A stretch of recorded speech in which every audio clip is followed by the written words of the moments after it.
नमस्कार विद्यार्थी मित्रांनो, स्वागत आहे तुमचं भालेराव क्लासेस युट्यूब चॅनलवर। तर आज आपण जे काही तीन रेषा आहेत, ठीक आहे, म्हणजे तीन समांतर जे काही रेषा आहेत त्यांचा आपण गुणधर्म बघणार आहोत। बघा, तो गुणधर्म कसा उदाहरण म्हणजे ते सॉल्व्ह कसं करायचं ते मी इथे दाखवलेलं आहे। आधी काय करायचंय की त्यांनी विचारलेलं आहे समलंब चौकोन एबीसीडी मध्ये बाजू AB ही पॅरलल आहे बाजू BQ ला, तसंच PQ ही पॅरलल आहे DC ला, ठीक आहे। जर AP ही तुम्हाला 15 दिलेली आहे आणि ही PD तुम्हाला 12 दिलेली आहे, तसेच QC तुम्हाला 14 दिलेली आहे, तर BQ तुम्हाला काढायची आहे, ठीक आहे। कोणत्या तरी तीन व्हॅल्यू दिलेल्या आहेत आणि एक व्हॅल्यू तुम्हाला काढायची आहे असं त्यांनी विचारलं तर काय करायचंय, ठीक आहे। तुम्हाला माहिती आहे जर एक व्हॅल्यू काढायची असेल तर तिरकस गुणाकार करायचा आहे, ठीक आहे। यांचा हा जो AB आहे, हा एवढा AB आहे तो PD ला पॅरलल आहे, समांतर आहे, तसंच हा PQ हा DC ला समांतर आहे, ठीक आहे। मग ते आधी लिहून घ्यायचं। तुम्हाला आकृतीमध्ये नेमकं काय काय दिसतंय ते आधी तुम्ही लिहून घ्यायचं, ठीक आहे। बघा, हा जो AB आहे तो पॅरलल आहे बाजू PQ ला, ठीक आहे। नंतर PQ पॅरलल आहे DC ला, ठीक आहे।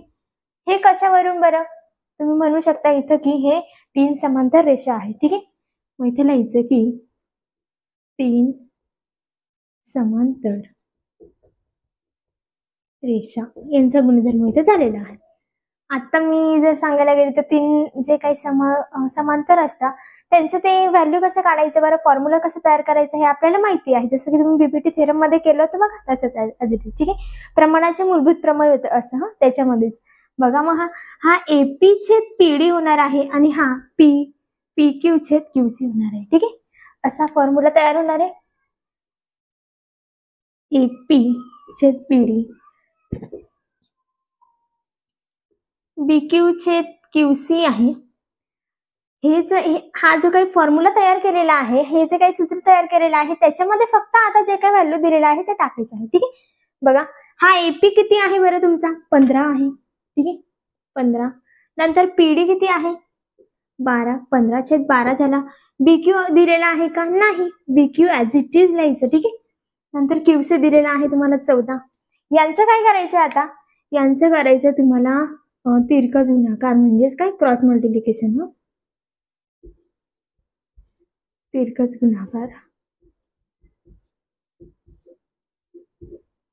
गुणाकार करायचा।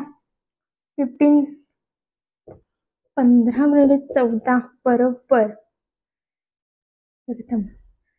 12 गुणिले BQ बरोबर, तसं लिहिलं असं तरी चाललं असं, 15 गुणिले 14। आता बघा, हे जे काही तुम्हाला दिसतंय हा जो BQ चा 12 गुणिले बरोबर BQ आहे तो इकडे मल्टिप्लाय आहे म्हणजे काही गुणाकार आहे, इकडे जाताना तो काय होईल भागिले होणार, ठीक आहे। असं BQ 15 गुणिले 14, हा जो 12 आहे तो गुणाकारामध्ये आहे, तो इकडे होताना काय होणार आहे भागाकारमध्ये जाणार आहे। बघा, हे कोणत्या टेबल मध्ये येतं बरं, तीनाच्या टेबल मध्ये येतं, 3 चौक 12, ठीक आहे। 3 चौक 12, 3 5 15, म्हणजेच BQ बरोबर 5 गुणिले 14 भागिले 4, ठीक आहे। 15 14 5 70, 14 5 70 जे काही दिसतंय आधी त्यांचे सगळे गुणाकार करून घ्यायचे, ठीक आहे। इथे गुणाकार दिलाय, इथं काहीच दिलंय, मग हे इथं गुणाकार दिलाय, पटकन गुणाकार करायचं, 4 तसंच तसं, ठीक आहे। आता यांचं काय करायचंय आपल्याला भागाकार करायचं, ठीक आहे। बघा, याचा भाग येणार आहे 4 1 4, ठीक आहे। 0 आहे 7 मधून 4 गेले 3, म्हणजे काय उरले 30, ठीक आहे। 4च्या टेबल मध्ये 30 येतो का नाही,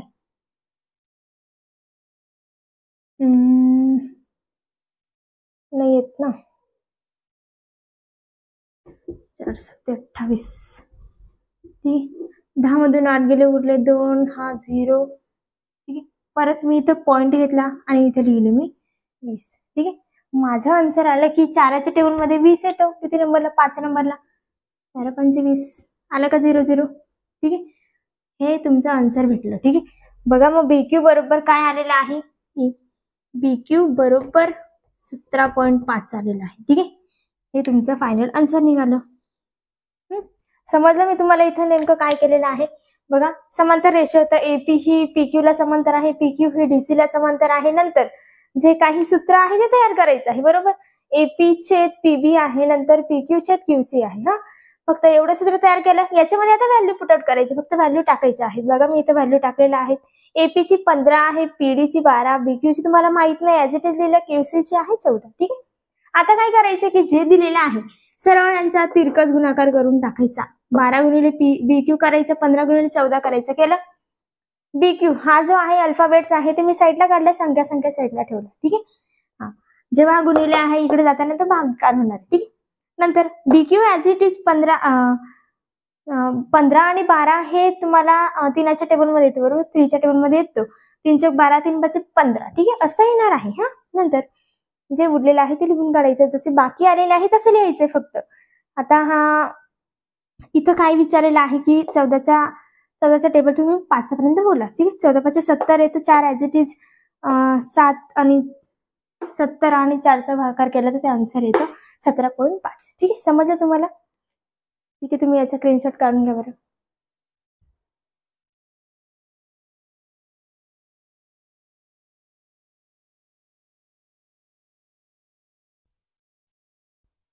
ठीक आहे, काढला तुम्ही स्क्रीनशॉट. आता बघा की दुसरं जो एक्झाम्पल आहे ते कसं आहे की एबी ही पॅरेलल आहे, सेम तसंच आहे, तसेच व्हॅल्यू निघणार आहे. ठीक आहे. फक्त ते काय होतं की ते चौकोन मध्ये होतं, बरोबर आहे. आता काय की एबी पॅरेलल आहे सीडीला, सीडी आहे ईएफ ला. ठीक आहे. ही बघा, ही एबी जी आहे ती पॅरेलल आहे सीडीला, सीडी आहे ईएफ ला पॅरेलल. बरोबर. पॅरेलल म्हणजे काय की हे अशा दोन रेषा असतात की त्या समांतर असतात, बरोबर. आता जर तुम्हाला एसी दिलेले आहे 5.4, ठीक आहे. ही जी एसी आहे ती आहे दिलेली तुम्हाला 5.4. ठीक आहे. नंतर सीई आहे 9, बीडी आहे 7.5. बघा इथं सुद्धा एक व्हॅल्यू तुम्हाला काढायची आहे, म्हणजे काय होणार आहे, तिरकस गुणाकार, बरोबर. हा, डीएफ तुम्हाला दिलेलं नाही तर तुम्हाला काढायचं आहे. आता बघा इथे तुम्ही काय लिहिणार आहे, सेम लिहा ऍज इट इज. चला आहे. हा, ए बी आहे पॅरेलल सीडी ला, सीडी आहे ईएफ ला. आता हे कशावरून आलेलं आहे बरं, करा बरं. ते काय होतं, 3 समांतर रेषा होतं, बरोबर. 3 समांतर रेषा, समांतर रेषा यांचा गुणधर्म झालेला आहे. तर हे बोर्डच्या एक्झाम मध्ये विचारलं गेलेलं आहे. ठीक आहे. आता बघा कसा फॉर्म्युला सांगितलं मी तुम्हाला, एसी छेद सीई आणि एबी बीडी छेद डीएफ. ठीक आहे, काढा तो फॉर्म्युला. एसी छेद सीई नंतर बीडी छेद डीएफ. कोणता भाऊ सापडायचा बघा आता आपल्याला, एक हरून गेलेले तो आपल्याला सापडायचंय. एसी आहे का, एसी किती आहे बरं, 5.4 आहे. नंतर सी जी आहे ती 9 आहे. हा, नंतर बीडी जी आहे ती 7.5 आहे, बापरे. आणि डीएफ जी आहे तुम्हाला काढायची आहे म्हणून ते ऍज इट इज लिहून घ्यायचं अल्फाबेट्स. आता काय करायचंय, तिरकस गुणाकार करायचा आहे, लिहून घ्यायचं तिरकस गुणाकार.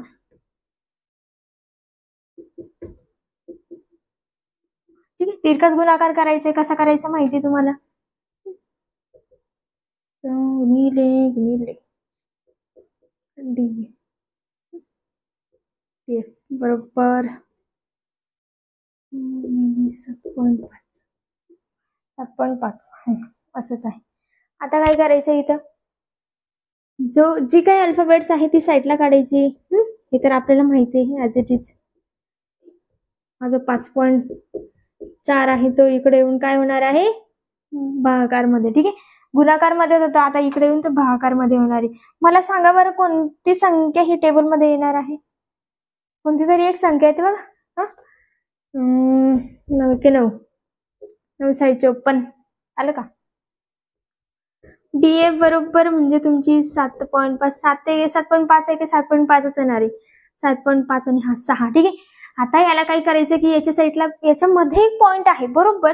हा, इथं पॉइंट असल्यामुळे इथं काय होणार आहे 0.6. आता ह्या दोघांनाही कशाने मल्टिप्लिकेशन करायचंय, ही जी व्हॅल्यू निघालेली आहे त्याला कशाने मल्टिप्लाय करायचं आहे, 10 ने करा. 10 ने 0.6, 10 ने मल्टिप्लाय आणि दोघांना काय केले, डिवाइड केले. जर तुम्ही मल्टिप्लाय आणि डिवाइड केले तर तो जो काही हे जे पॉइंट आहे ते निघून जाणार आहे. मग आन्सर काय राहणार आहे, डीएफ बरोबर हा जो काही आहे 7. 75/6 करा तर बरं. 75/6 ठीक आहे. 6 75 75 करा. 6 एवढी मोठी संख्या नाही ना. 6 बघा. 6 1 6 7तून 1 गेला 6 आणि 2 15 6 2 12 5 मधून 2 गेले 3 आणि हा 0 इथं पॉईंट ठेवला. इथं एक 0 घेतला कारण की 3 हा 6च्या टेबल पाड्यामध्ये येत नाही म्हणून इथं पॉईंट ठेवायचा, खाली 0 घ्यायचा. बरोबर. आता काय होणार आहे, कोणता भाऊ किती मोठी संख्या भेटते बघा बरं का. आता 30 आहे. 6च्या पाड्यामध्ये 30 येतं का बरं. 6 5 30 6 5 30 आलं का 0 0 म्हणजे आन्सर काय निघाला तुमचा 12.5. हा जो डीएफ आहे, हा जो मोठा भाऊ आहे, तो मोठा भाऊ निघाला किती 12.5. ठीक आहे. भेटलं तुम्हाला आन्सर. हा 6 आहे. ठीक आहे. सांगा बरं मला इथं हा जो डीएफ आहे मग तो किती भेटलाय तुम्हाला की 12.5. समजलं तुम्हाला. हे तर नक्की समजून गेलं असेल की सूत्र कसं तयार करायचं. सूत्रावरती सगळं काय आहे. जर तुम्ही सूत्र चुकले तर तुम्हाला काही ते जे काही गणित आहे ते येणार नाही. ठीक आहे. सूत्र बरोबर लिहिलं तर तुम्हाला ते गणित येऊ शकतं. बघा मी इथं काय केलंय की हा AB आहे, CD ला पॅरलल, CD आहे EF ला पॅरलल. नंतर त्यांची संख्या पुटआउट केली आहे. त्या संख्येने काय तिरकस गुणाकार केलेला आहे. याचा याला. ठीक आहे. जास्त त्याचं वाटून द्यायची जेवढी जमीन तेवढी. आता काय करायचंय, डीएफ ॲज इट इज आहे. हा मी ॲज इट इज लिहिला आहे. हा गुणाकार होतात इकडे, त्यांना काय होईल भागाकार होणार आहे. बरोबर. नंतर जे काय आहे 9 आणि 54 म्हणजे हा 9च्या पाड्यामध्ये येतो. बरोबर. इथं पॉईंट असल्यामुळे इथं सुद्धा काय येणार आहे पॉईंट येणार आहे. इथं पॉईंट आहे म्हणून इथं सुद्धा काय येणार आहे पॉईंट येणार आहे. बरोबर. 75 75 आले. मग हा 6 ॲज इट इज इथं पॉईंट होता म्हणून त्याच्या अलीकडे एक काहीतरी संख्या होती, एक घर होतं. बरोबर. म्हणून मी इथं काय लिहिलंय 0. आता हे मी ॲज इट इज दिले. मी कशाने मल्टिप्लिकेशन केलंय 10ने. ठीक आहे. 10ने मल्टिप्लिकेशन पण केलंय आणि भागाकार पण केलाय दोघांना. मग त्याचा आन्सर काय आलेला आहे की जेव्हा तुम्ही मल्टिप्लिकेशन करणार आहात तेव्हा जे काही आहे हा जो काही पॉईंट आहे तो निघून जाणार आहे. बरोबर. तो पॉईंट निघाल्यामुळे तुम्हाला आन्सर भेटलाय 75/6. 75/6 हे असं आन्सर काढायचंय. तर जे काही तुम्हाला आन्सर भेटणार आहे ते आहे 12.5. ठीक आहे. हे तुम्हाला आन्सर भेटले. समजलं आजचा व्हिडिओ. ठीक आहे. थँक्यू.